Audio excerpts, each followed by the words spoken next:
आणि उत्तर भारतामधल्या शेतकऱ्यांनी केंद्र सरकारच्या विरोधात आंदोलन छेडलंय। या आंदोलनाच्या मुद्द्यावरून ठाकरे गटाचे खासदार संजय राऊत यांनी मोदी सरकारवर टीका केली। आजच्या सामनाच्या अग्रलेखातनं पंतप्रधान नरेंद्र मोदी आणि केंद्र सरकारच्या धोरणांवर टीका पाहायला मिळते।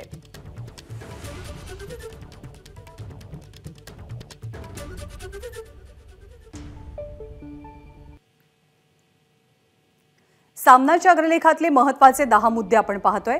दिल्लीमध्ये सुलतानी आणि महाराष्ट्रात अस्मानी या चक्रव्यूहामध्ये शेतकरी सापडलाय। या चक्रव्यूहात त्याला तसंच ठेवून पंतप्रधान अबुधाबीत गेले। अहलान मोदीच्या आत्मानंदामध्ये ते मग्न आहेत। शेतकरी वाऱ्यावर आणि पंतप्रधान दौऱ्यावर अशी देशाची अवस्था आहे। या अग्रलेखात पुढे असंही म्हटलंय की या संकटातनं शेतकऱ्यांची मुक्तता होणार कशी हा खरा प्रश्न आहे। दिल्लीत शहांविरोधात शेतकऱ्यांनी रणशिंग फुंकलंय।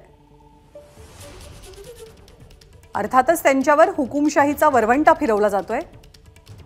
दिल्लीचे मार्ग रोखण्यासाठी दडपशाहीचे सर्व मार्ग अवलंबले जात आहेत। अश्रुधूर, लाठीमाराचे तडाखे आणि रबरी गोळीबार सुद्धा होतोय। कोणताच भरवसा शेतकऱ्यांना राहिला नाही असा उल्लेख सामनाच्या अग्रलेखात आहे। ना निसर्गावर भरवसा ना सरकारच्या आश्वासनांवर अशी शेतकऱ्याची परिस्थिती झाल्याची टिप्पणी सामनाच्या अग्रलेखातनं करण्यात आली आहे। एबीपी माझा, उघडा डोळे बघा नीट।